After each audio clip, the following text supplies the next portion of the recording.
Assalamualaikum warahmatullahi wabarakatuh. Sahabat Kibimasena yang dirahmati Allah, selamat datang kembali di ruang kajian yang lembut mengalir dari hati ke hati. Di sini kita belajar membuka mata batin, menyingkap hikmah yang tersembunyi, dan merajut kearifan leluhur dengan cahaya ajaran Islam. Sebelum video ini dilanjutkan, sudilah sahabat semua tekan like dan subscribe. Saya doakan sahabat semua sehat selalu, panjang umur dan dilancarkan rezekinya. Mari kita mulai. Bayangkanlah, setiap kali kita melangkah keluar rumah, ada doa yang terucap di dalam hati. Kita berharap langkah itu membawa rezeki, keberkahan, dan kebaikan yang diridai Allah Subhanahu wa Ta'ala.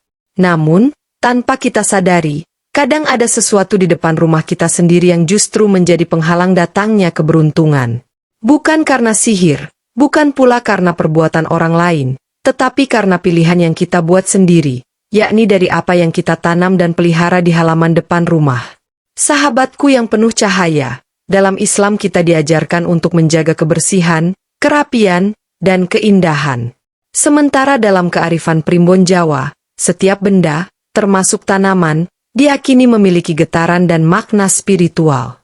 Jika salah menempatkan, energi yang seharusnya membawa rezeki dan ketenangan bisa terhambat, bahkan berubah menjadi beban batin. Di kesempatan kali ini, kita akan membahas satu tema yang sering terlewat, namun sangat dekat dengan keseharian. 6 jenis tanaman yang menurut pandangan Islam dan primbon Jawa sebaiknya tidak ditanam di depan rumah. Mari kita kaji bersama dengan hati yang tenang, bukan untuk menakut-nakuti, melainkan agar kita lebih bijak dalam menata rumah, tempat bernaungnya jiwa dan keluarga tercinta. Bismillahirrahmanirrahim. Mari kita mulai perjalanan batin kita hari ini. Sahabat Kibimasena yang dirahmati Allah, rumah bukan hanya sekadar bangunan tempat berteduh. Ia adalah ruang yang menyimpan doa, tempat berkumpulnya keluarga, serta cermin dari jiwa para penghuninya. Setiap sudut rumah, mulai dari pintu gerbang, ruang tamu, hingga halaman depan, memiliki peran penting dalam menciptakan harmoni, baik secara lahiriah maupun batiniah. Halaman depan rumah, khususnya, adalah gerbang pertama bagi aliran energi. Dari situlah rezeki, keberkahan, dan tamu yang membawa kebaikan masuk. Karena itu, apa yang kita tanam di sana bukan hanya memengaruhi keindahan pandangan mata, tetapi juga dapat memengaruhi getaran batin dan keseimbangan hidup. Dalam Islam, kita diajarkan untuk menata rumah dengan adab. Rasulullah Shallallahu Alaihi Wasallam menekankan pentingnya kebersihan dan kerapian karena keduanya merupakan bagian dari iman. Sementara dalam kearifan primbon Jawa, setiap benda, termasuk tanaman, dipercaya memiliki makna dan getarannya masing-masing. Jika kita salah memilih, terutama untuk ditanam di bagian depan rumah, tanpa sadar kita bisa menutup pintu keberuntungan dan mendatangkan suasana hati yang berat. Maka, pembahasan ini bukanlah sekadar mitos atau warisan cerita turun-temurun. Ia adalah pengingat agar kita bijak menata rumah dengan ilmu dan kesadaran. Dengan begitu, rumah kita bukan hanya indah dipandang, tetapi juga menjadi tempat yang memanggil keberkahan Allah serta ketenangan jiwa bagi seluruh penghuninya. 6 tanaman yang dilarang di depan rumah. 1. Pohon bambu. Sekilas bambu terlihat indah, alami, dan meneduhkan. Banyak orang menanamnya di depan rumah untuk menciptakan suasana sejuk. Namun, dalam pandangan primbon Jawa, bambu sering dikaitkan dengan dunia gaib. Rumpun bambu yang rimbun dianggap menjadi tempat bersemayam makhluk halus. Energi lembab dan gelap yang dipancarkannya tidak selaras dengan aliran rezeki. Akibatnya, rumah bisa terasa berat, sumpek, bahkan menimbulkan pertengkaran kecil yang sering muncul tanpa sebab jelas. Dalam Islam memang tidak ada larangan khusus terhadap bambu, tetapi prinsip menjaga kebersihan dan menghindari tempat yang disenangi jin menjadikan pohon ini tidak ideal untuk halaman depan. Bambu yang terlalu lebat dapat menjadi sarang hewan berbahaya, mengurangi cahaya, bahkan memicu rasa angker. Solusi terbaik, bila menyukai bambu, tempatkanlah di bagian belakang rumah atau pilih jenis bambu hias yang kecil dan terawat. 2. Pohon pepaya.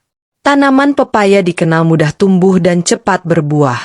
Namun batangnya yang lunak dan mudah patah dalam filosofi Jawa dianggap sebagai simbol kelemahan. Buah pepaya yang sering jatuh sebelum matang melambangkan harapan yang gagal sebelum berhasil.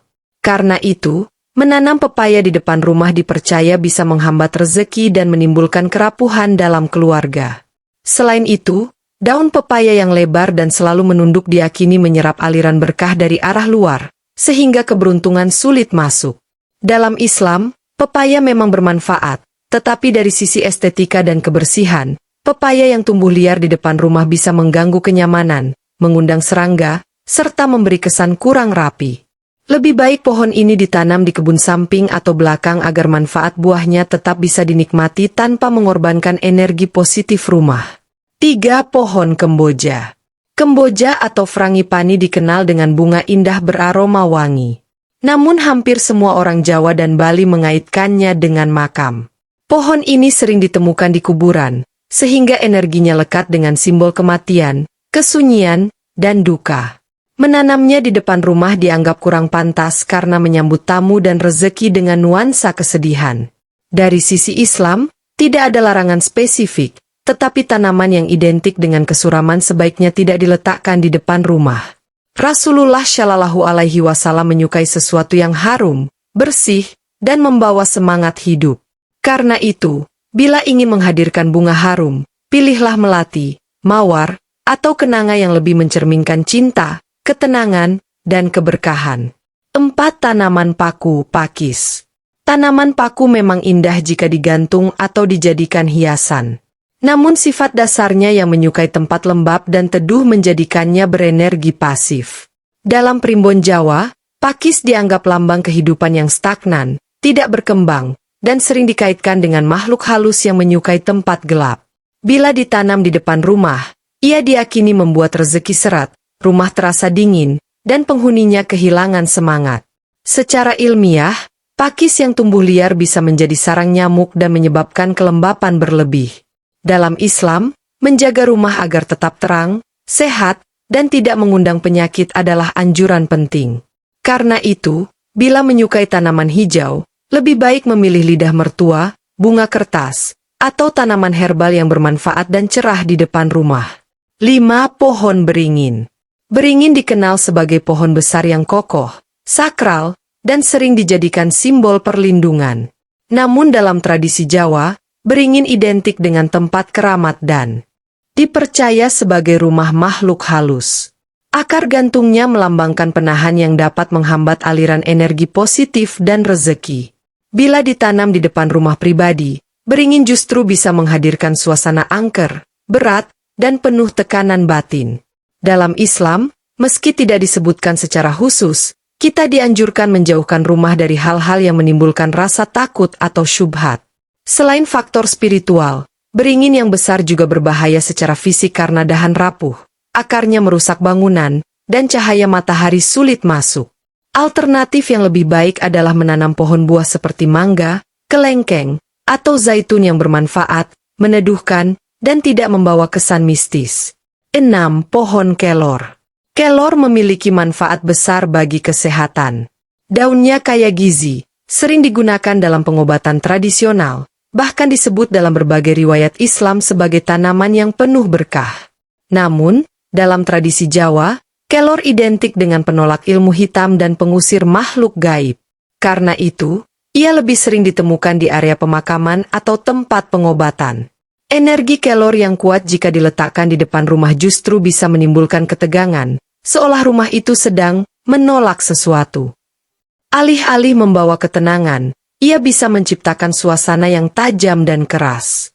Karena itu, lebih baik menanam kelor di belakang rumah atau di kebun herbal, bukan di pintu depan. Dengan begitu, manfaatnya tetap bisa dirasakan tanpa menimbulkan kesalahpahaman energi. Sahabat Ki Bimasena yang dirahmati Allah, dari pembahasan kita hari ini kita belajar bahwa setiap hal di sekitar kita, bahkan tanaman yang tumbuh di depan rumah, dapat membawa makna, hikmah, dan pesan tersendiri. Apa yang dianggap baik belum tentu cocok, dan apa yang terlihat indah bisa saja menyimpan energi yang tidak selaras dengan keberkahan. Namun, yang terpenting untuk kita yakini bersama adalah bahwa semua itu pada akhirnya terjadi hanya atas kehendak Allah Subhanahu wa Ta'ala. Dialah yang Maha memberi rezeki, Maha melindungi, dan Maha menentukan segala sesuatu. Tanaman, benda, bahkan penataan rumah hanyalah ikhtiar manusia. sementara hasilnya sepenuhnya berada di tangan Sang Pencipta.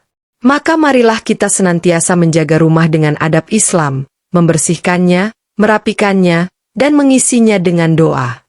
Sebab rumah yang dihiasi zikir, solat, dan rasa syukur akan senantiasa dijaga Allah dari segala keburukan, sekaligus dibukakan pintu rezeki dan keberkahan yang luas. Wallahu alam bisyawab. Wassalamualaikum warahmatullahi wabarakatuh.